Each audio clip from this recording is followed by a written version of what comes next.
శ్రీమాత్రే నమః. అనగనగనగా సుకేతుడనే ఓ గొప్ప యక్షుడు ఉండేవాడు. ఆయన సంతానం కోసం తీవ్రమైన తపస్సు చేశాడు. బ్రహ్మ ఆయన తపస్సుకు సంతోషించి 1000 ఏనుగుల బలం కలిగిన కూతురు కలిగేలా వరమిచ్చాడు. బ్రహ్మ వరప్రభావం చేత సుకేతుడికి కూతురు పుట్టింది. ఆ కూతురికి తాటకి అని పేరు పెట్టుకుని అల్లారు ముద్దుగా పెంచుకున్నాడు. యుక్త వయస్సు వచ్చిన తాటకి మంచి అందగత్తె. ఆమె తండ్రి ఆమెను సుందుడు అనే ఒక యక్ష కుమారుడికి ఇచ్చి వైభవంగా పెళ్లి చేశాడు. వారికి మారీచుడనే కొడుకు కలిగాడు.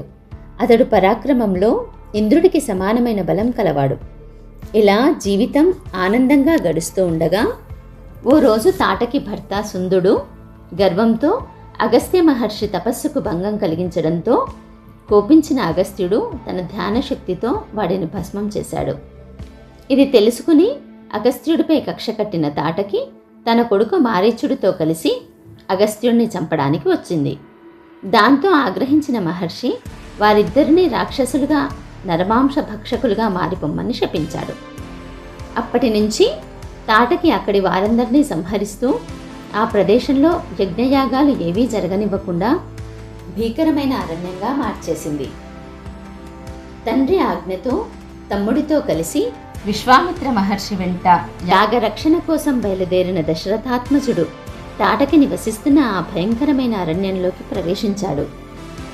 నరులెవరో ఆ ప్రదేశానికి వచ్చారని పసిగట్టిన తాటకి వీరున్న వైపు రాసాగింది.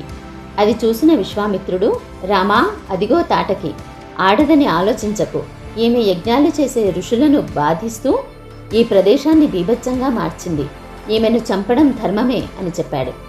అప్పుడు రాముడు ఒక్క బాణంతో దానిని సంహరించాడు. అలా తాటకి సంహారంతో రామావతార లక్ష్యం దుష్ట శిక్షణ, శిష్ట రక్షణ ప్రారంభమయ్యింది. శ్రీరాఘవం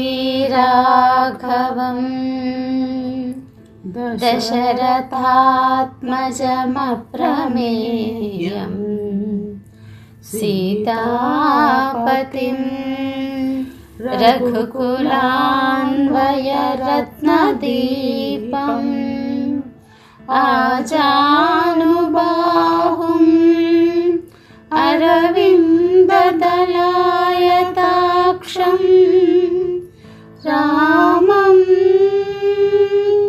నిశాచర వినాశకరం నమామి. నిశాచర వినాశకరం నమామి.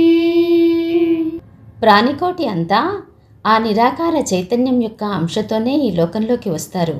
ఎదుగుతూ ఎదుగుతూ మెల్లిగా జీవితంలో వచ్చే ప్రతి సంతోషము, అనుభవిస్తున్న సంపదలు, ఆనందము అన్నీ కేవలం తాము సంపాదించినవిగా భావించి ఆ చైతన్యం నుండి దూరమై దైవిక లక్షణాలు పోగొట్టుకుంటూ రాక్షసులుగా మారుతారు.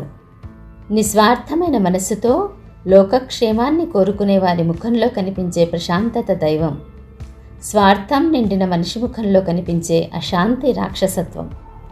స్వార్థం, లోభం, అసూయ, అక్రమాలు, అన్యాయాలు మనలో పెరిగినప్పుడు ప్రకృతిలో కూడా కాలుష్యాలు, కల్మషాలు పెరుగుతాయి.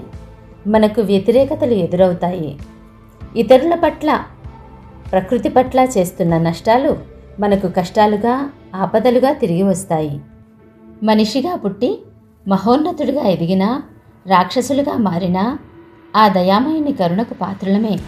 కానీ భవిష్యత్తు మనల్ని రాక్షసులుగా గుర్తుంచుకోవాలా, లేక భక్తులుగానో మహోన్నతులుగానో గుర్తుంచుకోవాలా అన్నది మన కుటుంబం పట్ల, సమాజం పట్ల, తోటివారి పట్ల, ధర్మం పట్ల మనం చేసే పనులే నిర్ణయిస్తాయి.